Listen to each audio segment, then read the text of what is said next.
கர்த்தராகிய இயேசு கிறிஸ்து நாமத்திலே வாழ்த்துகிறேன். கிறிஸ்தவ வாழ்க்கையில் நாம் ஒவ்வொரு நாளும் அதிசயத்தை எதிர்பார்க்கிறவர்களாக இருக்க வேண்டும். we are supernatural.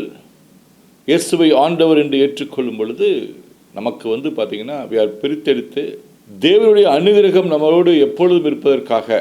அப்போ we are not normal, we are supernatural, we are not natural being.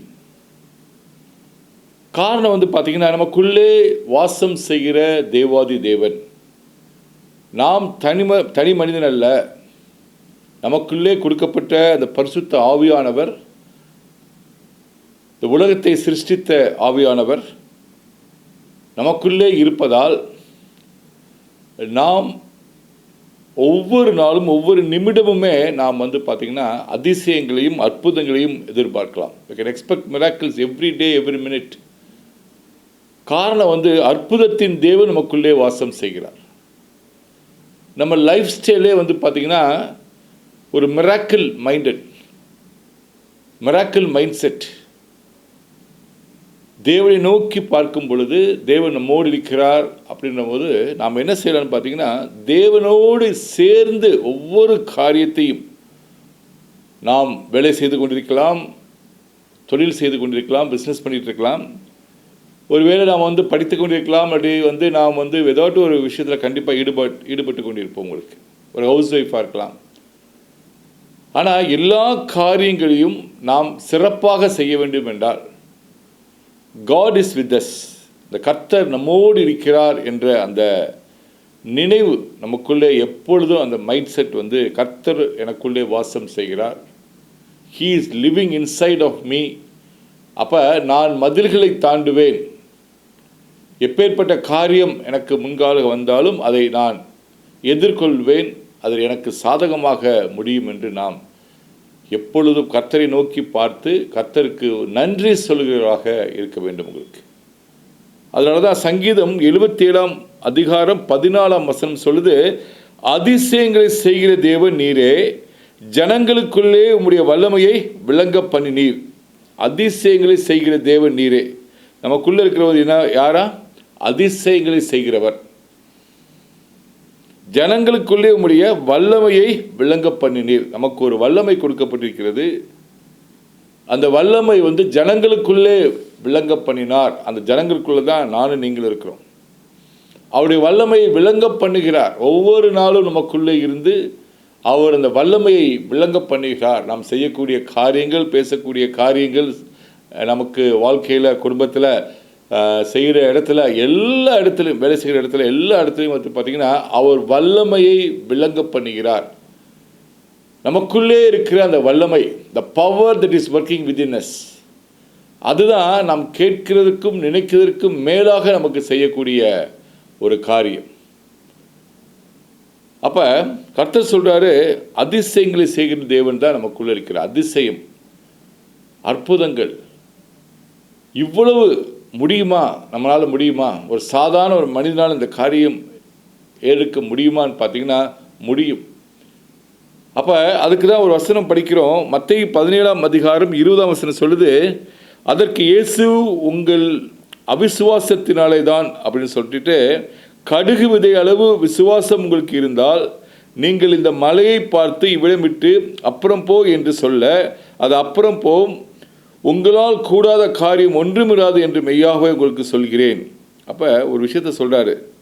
ஒரு பிசாசு பிடித்தவனை அவங்களுடைய டிசைபிள்ஸால் விரட்ட முடியல. அப்போ கேட்குறாங்க ஏன் அப்படின்னு சொல்லி இயேசுட்ட. அவர் சொல்கிறாரு, உங்களுடைய அவிசுவாசத்தினால தான் அந்த காரியம். அப்போ அதுக்கு சொல்லிட்டு அவர் சொல்கிறாரு, உங்கள் அவிசுவாசத்தினாலே தான், கடுகு விதையளவு விசுவாசம் உங்களுக்கு இருந்தால் நீங்கள் இந்த மலையை பார்த்து விடமிட்டு அப்புறம் போ என்று சொல்ல அது அப்புறம் போம், கடுகு விதையளவு விசுவாசம் இருந்தால். பாருங்கள், ஒரு எக்ஸ்ட்ரீமாக ஒரு சின்ன கடுகு, ஒரு மலை, அது எப்பேற்பட்ட பெரிய மலையாக இருந்தாலும் சரி, அந்த மலையையும் அது விலகச் செய்யுமா? அந்த கடுகு விதை அளவுக்கு நம்மளுக்குள்ள அந்த விசுவாசம் இருந்துச்சுன்னா, சின்ன விசுவாசம், சிறிய விசுவாசம், கடுகு விதை அளவு விசுவாசம் இருந்தால் மலையை பெருக்கத்தக்கக்கூடிய காரியங்களை நாம், அற்புதத்தை நம்ம செய்ய முடியும் உங்களுக்கு. நமக்கு முன்பாக ஒருவேளை சரீர சுகவீனம் இருக்குது அப்படின்னா, மலையை போல் இருக்குது அப்படின்னா, எப்பேற்பட்ட அது நோயாக இருந்தாலும் கடுகு விதை அளவு விசுவாசம் இருந்தால் அதை எடுத்து அதை நம்ம அதை ரிமூவ் பண்ணிடலாம். நம்மை விட்டு போயிடும், விடுதலை கிடைக்கும் உங்களுக்கு.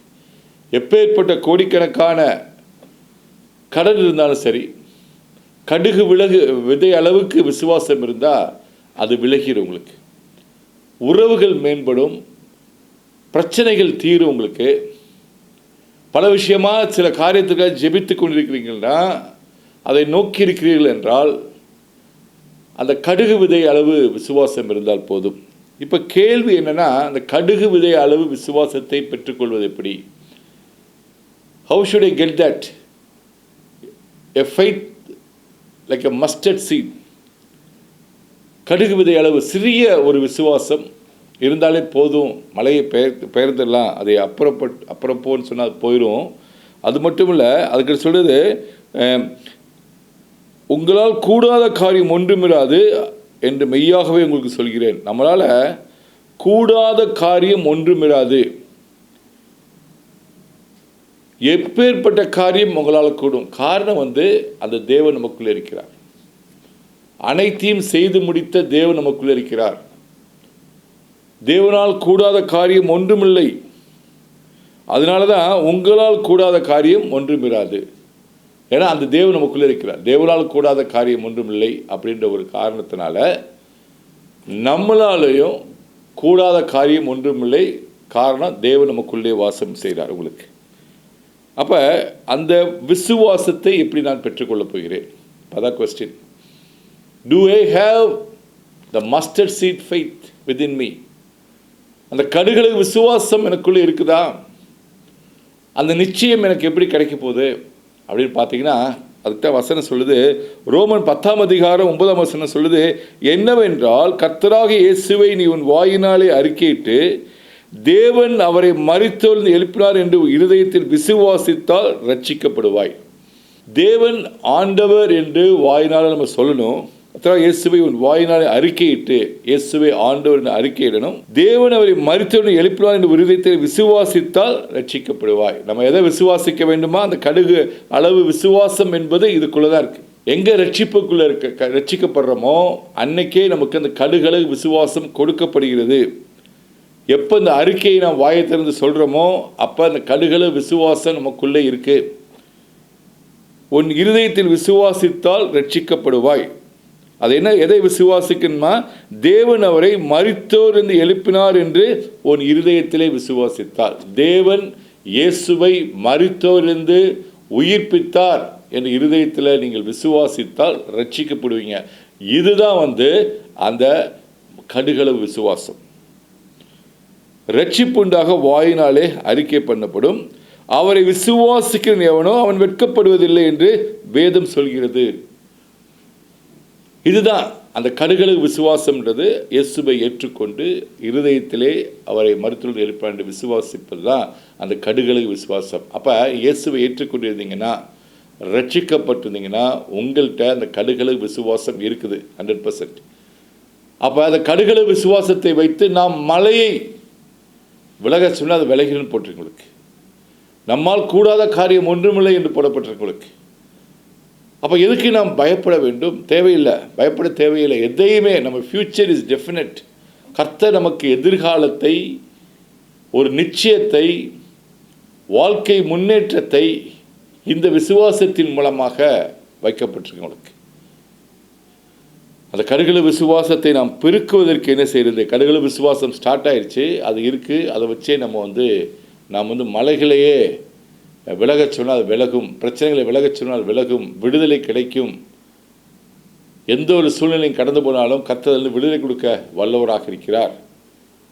அப்போ அந்த விசுவாசத்தை இன்னும் கூட்டணும் அப்படின்னா அதற்கும் வசனம் சொல்லுது.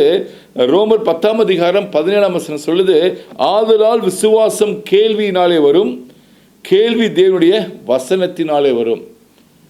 இயேசுவை ஏற்றுக்கொண்ட உடனே அந்த கடுகளு விசுவாசம் கொடுக்கப்படுது. அப்புறம் அதை வளர்க்க வேண்டும். அந்த விசுவாசத்தை ஸ்டில் மோர் ஸ்ட்ராங்கர் அதை கொண்டு போகணும். அப்படின்னா கடுகளு இருந்தாலே மலையை பெயர்த்து தள்ளிடலாம். பேசி.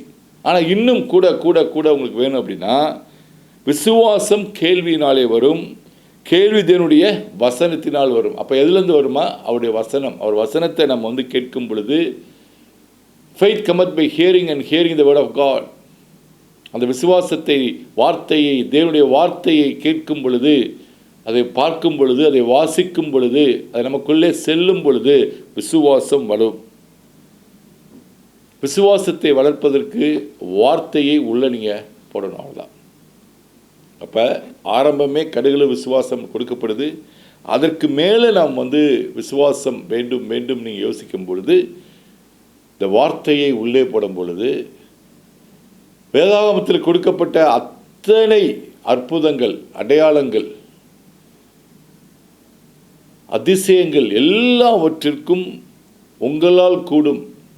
ஏன்னா நீங்கள் அவரை ஏந்தி கொண்டிருக்கிறீர்கள், அவரை சார்ந்திருக்கிறீர்கள், அவரே தேவன் என்று ஏற்றுக்கொண்டிருக்கிறீர்கள், அவர் உங்களுக்குள் வாசம் செய்திருக்கிறார்.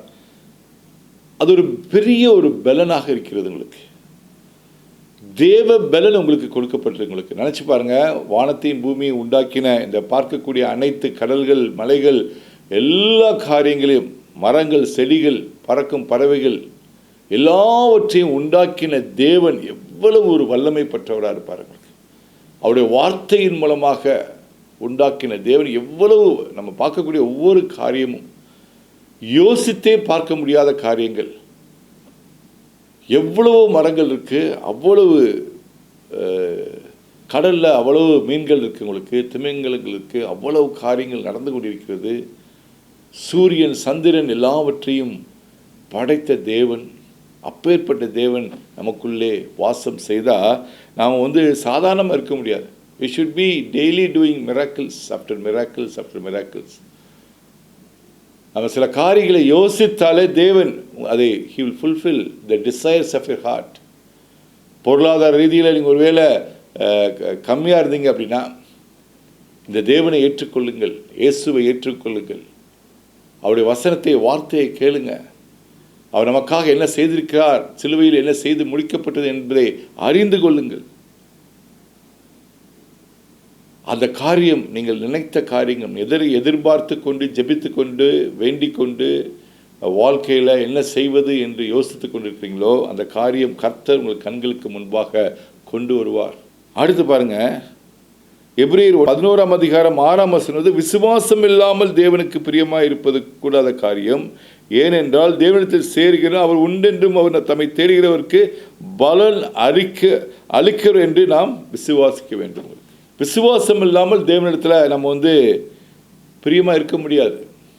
வி வாண்ட் காட்ஸ் லவ், அவர்கிட்ட விசுவாசமாக இருக்கணும். விசுவாசம் இல்லாமல் கிறிஸ்தவ வாழ்க்கையே கிடையாது. விசுவாசம் இல்லாமல் தேவனுக்கு பிரியமாக இருப்பது கூடாத காரியம். விசுவாசம் இல்லை அப்படின்னா தேவனுக்கு பிரியமில்லை. அப்போ நீங்கள் செய்யக்கூடிய ஒவ்வொரு காரியத்திலையும் விசுவாசத்தின் அடிப்படையில் செய்கிறீங்களான்னு பார்க்கணும் உங்களுக்கு. இல்லை ஏதோ வாழ்க்கை இருக்கிறத வச்சு நான் வாழ்ந்து கொண்டிருக்கிறேன், இந்த பேர்பட்ட வியாதி இருக்குது, அது வாழ்க்கை முழுவதும் அந்த வியாதி இருக்கும், ஒரு பற்றாக்குறை இருக்குது, வாழ்க்கை முழுவதும் பற்றாக்குறை இருக்கும், என் தொழில் எப்பொழுதுமே நஷ்டத்தில் தான் போயிட்டுருக்கும் அப்படின்னு சொல்லி விசுவாசம் இல்லாத ஒரு சூழ்நிலையில் வாழ்ந்தீங்க அப்படின்னா தேவனுக்கு பிரியமாக இருக்க முடியாது. தேவனுக்கு பிரியமாக இருக்கிறதுக்கு முதல் விஷயம் வந்து விசுவாசத்தோடு இருக்கிறது தான். ஏன்னா நம்ம அவரை சார்ந்து வாழ்கிறோம் என்று அர்த்தம். அவர் ஹீஸ் அ ப்ரொவைடர், அவர் நமக்கு செய்து கொடுப்பார் என்ற அந்த நிச்சயம் இருக்குது பார்த்தீங்களா, அதுதான் வந்து நமக்கு தேவையான காரியங்களை நம்ம கண்களுக்கு முன்பாக கொண்டு வருதுங்களுக்கு. இதுதான் தேவாதி தேவன் நமக்கு செய்தது, அந்த காரியம் நமக்கு கொடுக்கப்பட்டிருக்கு. அதனால் வாழ்க்கையில் எதற்கும் பயப்பட தேவையில்லை. எப்பேற்பட்ட சூழ்நிலையை பார்த்து நம்ம பயப்பட தேவையில்லை. நாம் பார்க்க வேண்டியது என்ன, நமக்கு தேவன் சிலுவையின் மூலமாக நமக்கு செய்து கொடுத்திருக்கிறார். எல்லாவற்றிலிருந்து விடுதலை, வியாதியிலிருந்து விடுதலை, தரித்திரத்திலிருந்து விடுதலை, பற்றாக்குறையிலிருந்து விடுதலை, சமாதானத்தை கொடுத்திருக்கிறார் தேவன். அவருடைய சமாதானத்தை கொடுத்திருக்கார். அவருடைய சமாதானம் எப்படி இருக்குன்னு பாருங்க. He gives his peace. அவருடைய சமாதானத்தையே விட்டு செல்கிறார்கள். அந்த பரிசுத்த ஆவிதான் உங்களுக்குள்ளே வாசம் செய்து உங்களுக்கு. அதனால இந்த விசுவாசம் என்பது என்ன, விசுவாசம்னா என்ன, அதுக்கு எக்ஸ்பிளனேஷன் அதுக்கு டெஃபினிஷன் எபிரேயர் 11ஆம் அதிகாரம் 1ஆம் வசனத்தில் சொல்லப்படுது. விசுவாசமானது நம்பப்படுகிற உறுதியும் காணப்படாதவைகளின் நிச்சயமாக இருக்கிறது. விசுவாசம்னா என்னவா? நம்பப்படுகிற உறுதி. ரெண்டு விஷயம் இருக்கு. நம்பிக்கை ஒன்று இருக்கு, இன்னொன்று விசுவாசம். நம்பிக்கைக்கு விசுவாசத்துக்கும் பெரிய வித்தியாசம் இருக்கு. நம்பிக்கை ஃப்யூச்சரில் நடக்கக்கூடிய ஒரு காரியம். ஒரு காரியத்துக்காக நம்ம நம்புகிறோம் அப்படின்னா அது நடக்கலாம், நடக்காமல் போகலாம். அது ஃப்யூச்சர் ஈவெண்ட், எதிர்காலத்தில் நடக்க போகக்கூடிய ஒரு காரியம். அதுதான் நம்பிக்கை. அப்போ எதிர்காலத்தில் நடக்கக்கூடிய ஒரு காரியம் நம்பிக்கையில் தான் ஆரம்பிக்குது விசுவாசம். விசுவாசம் எங்கே ஸ்டார்ட் ஆகுது அப்படின்னா நம்பிக்கையில் தான் ஸ்டார்ட் ஆகுது. விசுவாசமானது நம்பப்படுவதின் உறுதி. நாம் எதை நம்புகிறோமோ அதை உறுதியாக இருக்கிறது. இந்த காரியம் எனக்கு 100% உறுதியாக எனக்கு கிடைக்கும், இந்த கடன்கள் தீர்க்கப்படும், இந்த வியாதி என்னை விட்டு போகும் சொல்லி முழுமையாக நம்பப்பட உறுதியாக இருக்கிறது. அதில் எப்போ உறுதியாக இருக்க முடியுமா? காணப்படாதவைகளில் நிச்சயமாக இருக்கிறது. நான் இப்போ நோய்வாய்ப்பட்டிருக்கேன், எனக்கு ஐ பி ஹீல்டு அப்படின்ற ஒரு நம்பிக்கை இருக்குது, நான் ஆரோக்கியம் அடைவேன்னு சொல்லி நீங்கள் அந்த காணப்படாத காரியம் ஆரோக்கியமாக இல்லை இப்போ, ஆனால் ஆரோக்கியம் கண்டிப்பாக வந்துடும், எனக்கு என்னுடைய நோய் சுகமாகும், என்னுடைய கேன்சர் சுகமாகும், என்னுடைய டயபெட்டிஸ் சுகமாகும், என்னுடைய ஹார்ட் ப்ராப்ளம் சரியாகும் அப்படின்னு சொல்லி நிச்சயமாக உறுதியாக நம்புகிறோம்ல. காணப்படாத நிச்சயமாக இருக்குது. கண்களுக்கு தெரியல, உங்களுடைய சுகம் கண்களுக்கு உங்களுக்கு தெரியல, பார்த்தா தெரியல. டாக்டர்ஸ் ரிப்போர்ட் பார்த்தா அது ஃபேவராக இல்லை. ஆனால் நீங்கள் ஒரு பிக்சர் ஃபிக்ஸ் பண்ணணும்.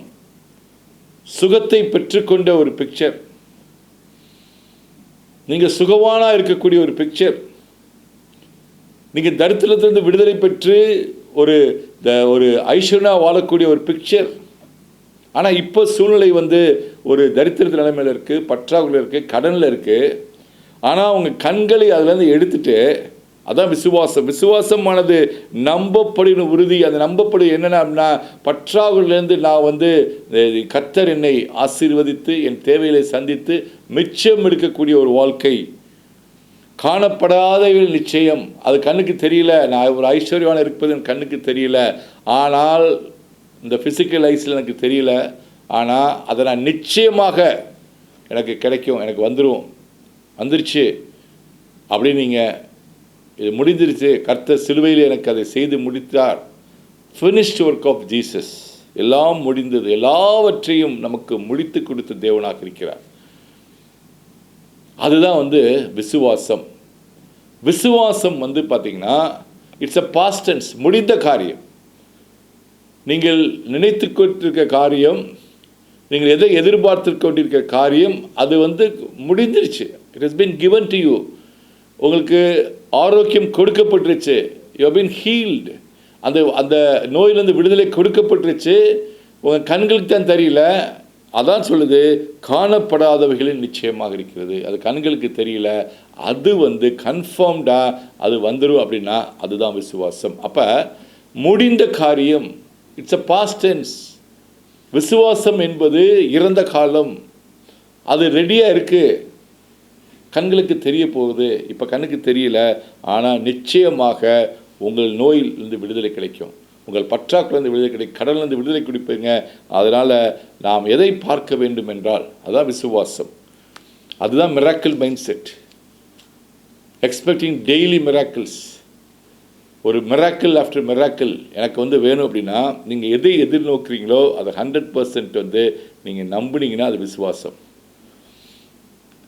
கண்ணுக்கு தெரியாத காரியங்களை இதான் தேவன் நமக்காக செய்து கொடுத்திருக்கிறார். அதுதான் we are supernatural. We have been taken away from இருளின் அதிகாரத்திலிருந்து எடுக்கப்பட்டு வெளிச்சத்தின் அதிகாரத்தில் நாம் வைக்கப்பட்டிருக்கிறோம். அதுதான் ரட்சிப்பு. திருப்பி பழைய மாதிரி நம்ம அந்த இருளின் அதிகாரத்தை யோசித்துக்கிட்டு இருக்கக்கூடாது. இயேசுவை ஆண்டவர் என்று நம்ம அறிக்கை பண்ணும் பொழுது அந்த கடுகளவு அந்த விசுவாசம் நமக்கு உருவாக்கப்படுகிறது. அதை வளர்ப்பதற்கும் வேதாகம் சொல்லுது.